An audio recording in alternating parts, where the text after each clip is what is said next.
আপনারা জানেন যে আমরা পশ্চিমবঙ্গের সাধারণ মানুষ। এখানে একটা কথা মমতা বন্দ্যোপাধ্যায়কে জিজ্ঞেস করতে হচ্ছে, যেখানে দেখবেন চোর ডাকাতের আজকে প্রিমিয়ার চলছে বৃন্দাবনী ময়দানে, সেখানে প্রমোশন চলছে চোর ডাকাতের দলে। সেখানে দ্য বেঙ্গল ফাইলস, মমতা বন্দ্যোপাধ্যায় বাংলার কথা বলেন, বড় বড় বাংলা ভাষার কথা বলেন। বেঙ্গল ফাইলস কি উর্দু?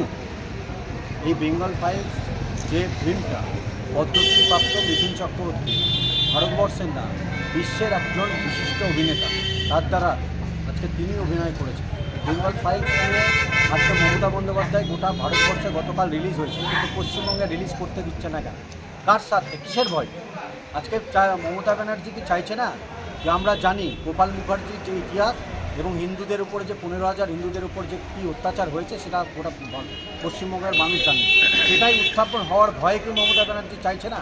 বেঙ্গল ফাইলস আমরা আজকে এখানে রূপকথা হলের মালিকের কাছে আমরা গিয়েছিলাম, আমরা অ্যাপ্লিকেশন জমা দিয়েছি যে যদি অবিলম্বে না দেখানো হয় আমরা মালদার প্রত্যেকটা হলে কিন্তু অন্য বই আমরা দেখতে পাই। কারণ হচ্ছে যে এখানে রঘু ডাকাত, যেখানে চোর ডাকাত, সেখানে প্রমোশন হচ্ছে, আর সেখানে দ্য বেঙ্গল ফাইলস নিয়ে মমতা ব্যানার্জি কিসের ভয়? এটা গণতন্ত্রের কথা বলেন মমতা ব্যানার্জি, গণতন্ত্রের তিনি হত্যা করতেন। তাই আমরা এখানে দাঁড়িয়ে বিক্ষোভ করলাম এবং ইন্টিমেশন দিয়ে গেলাম এটা অবিলম্বে বেঙ্গল ফাইলস পশ্চিমবঙ্গের প্রত্যেকটা সিনেমা হলে চালানো।